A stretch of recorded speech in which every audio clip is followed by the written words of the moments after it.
Big thanks go out to Taiwa for supporting today's video via Patreon.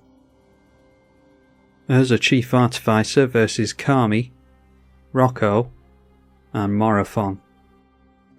We have there a 2-lander, but it's colourless mana. We can only get into one colour from the Myriad Landscape. If we made a 3rd mana we could crack Burnished Heart. It's pretty sketchy, so I think we take the free mulligan on that. Okay, and that is nothing but mana, so I think we're going to have to go down a card, unfortunately. Okay, that's looking better. We've got a colour at least. We'll just need to draw into another land for the Myriad Landscape. Let's keep, and Thopter Foundry is part of a combo piece, which I don't think we're looking to get going anytime soon, so we've got the Tezzeret the Seeker we could set it up with, but I think we're just on the go slow plan here, so we'll get rid of it. Use Tezzeret if we get into it to get into more mana maybe. Alright, we get into a land, so we can go for black mana with the Myriad Landscape. We will play that in this turn. It's not worthy that Morophon went down to 6 and Rocco went down to 5. Probably more willing to be aggressive on the mulligans thanks to having Kami in play potentially. Brainstorm from Kami. Okay, and it's another land for us in Isolated Chapel, so might as well just play that in tapped and pass. Morophon plays Birth of Meletis, searching for a plains. Reclusive Taxiderm for Rocco. Sapphire Medallion from the mono blue player. Okay, and it's a Swords to Plowshares we have available to us here, so thinking now that we've got black mana we go for double blue with the Myriad Landscape, but we'll hold up the Swords to Plowshares just in case. Bonder's Ornament for Rocco. Morophon just taps out with a wall token in play, and it's a Bonder's Ornament for Rocco. A Jace's Archivist now without haste, so everyone will discard their hand and draw the greatest number of cards. Yeah, I don't think we particularly care about a Swords to Plowshares on that. Okay, and that gets us into a Scalding Tarn, so yeah, I think I'd rather have a dual land in than the basics, so play the Scalding Tarn and crack it. Make that an untapped land in the Tundra. It would have been nice if it would have been the Tricycle land, but want to get the Tezzeret the Seeker into play before the Jace's Archivist is activated. Plus there aren't that many creatures that are going to swing in at the Tezzeret, so that's obviously good for us. And I think we're fine just going for a Sol Ring with the Tezzeret. It's not particularly flashy, but adds a nice chunk of mana onto the board for us. Obviously gives us something to target with the ticking up of Tezzeret as well. Could lose this by next turn, but that does entail the Jace's Archivist swinging in towards us, or someone getting down a haste creature.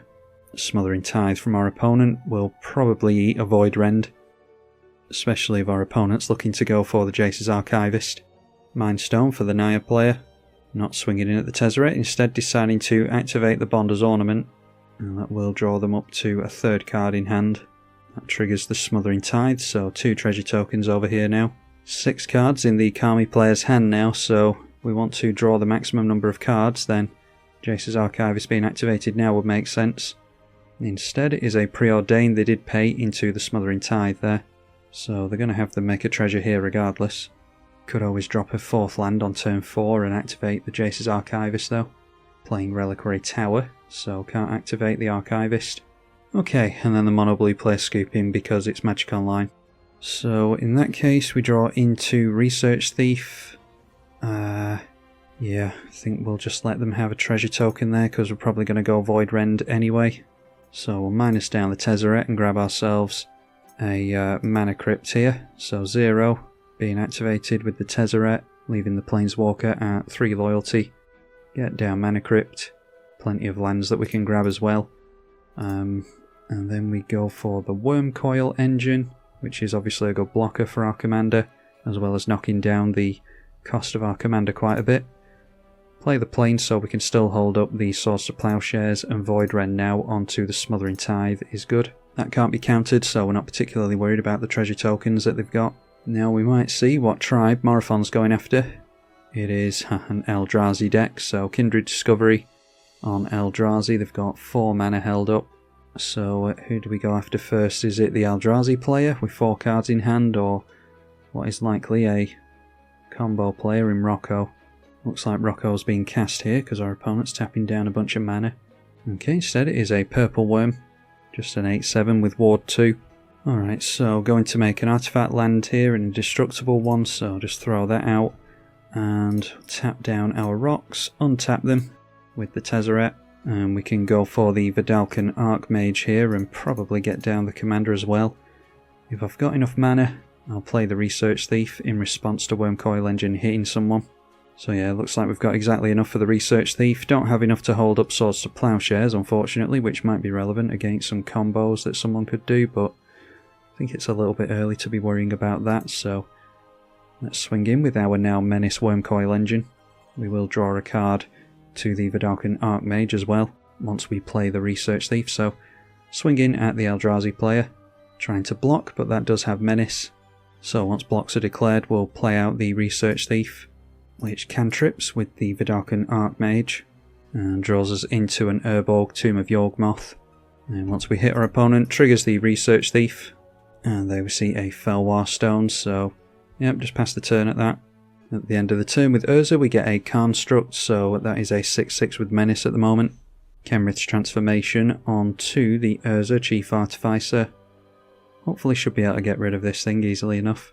Ashnod's Altar into play after that.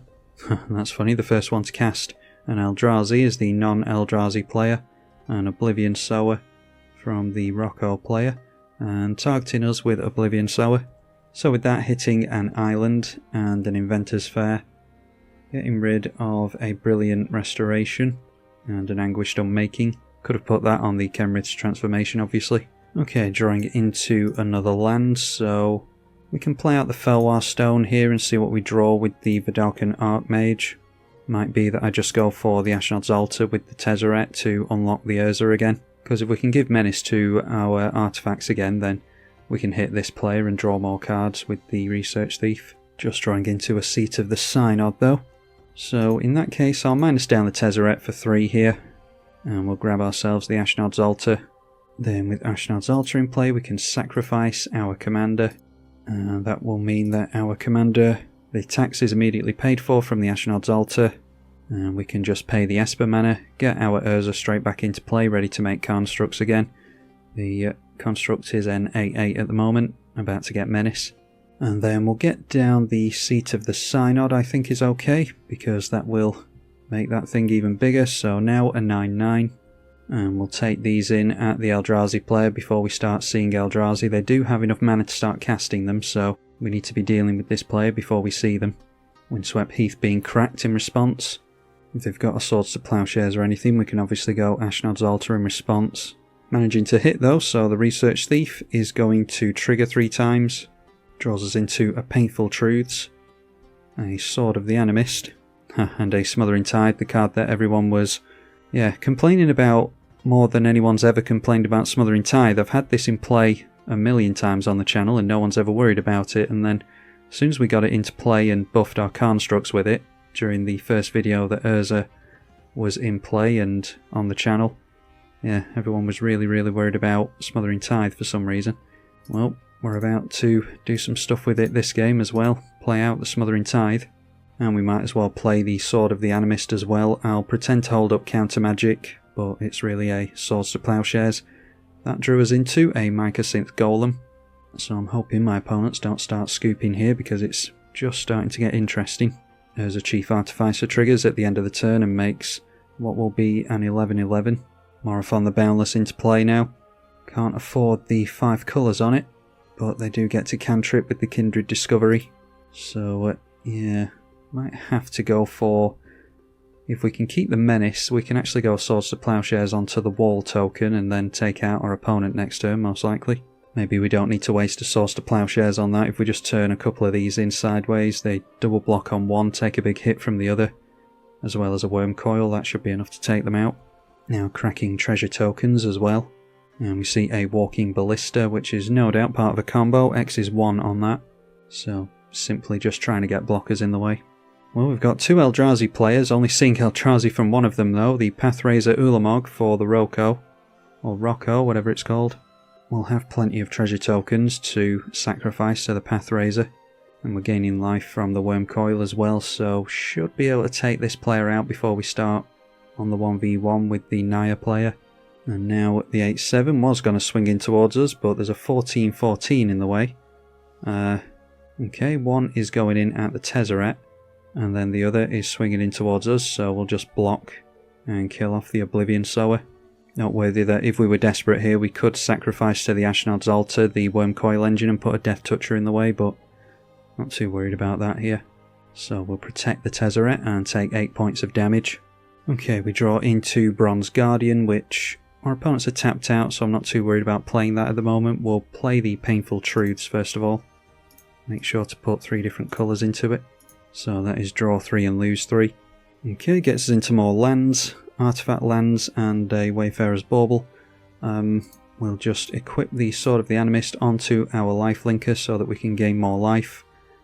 Okay, and yeah, players scooping to us. Rocco obviously didn't fancy doing anything against all this. Our opponent's not even waiting to see how we swing in. But we don't have much choice at this point. We go through to attacks, and I don't think there's anything our opponent can do about this because we are going wide on them thanks to the Menace. Might be that they can go Swords to Plowshares onto our commander. So big thank you to my opponent for sticking it out. I thought this was the player that was going to scoop on us before we got to attack and therefore screwing over the Rocco player, but yeah, panned out the other way. I think we were going to attack like this anyway, so Rocco could have played it out another turn. Research Thief hits, and we were going to draw 4 more cards there, but I don't think the client is going to show us, so yep, just been kicked out into the lobby. So I can't remember what was in my hand there. I'm sure you can use your imagination as to what I would have played. Hopefully you all enjoyed this visit to Urza, Chief Artificer. I really like this deck, so hopefully you enjoy watching it as well. Huge thank you to the patrons as ever. You can follow the link through to Patreon via the link in the description below if you want to support me monetarily there. I appreciate you if you decide to do that. I'm tribalkai. Thank you for watching.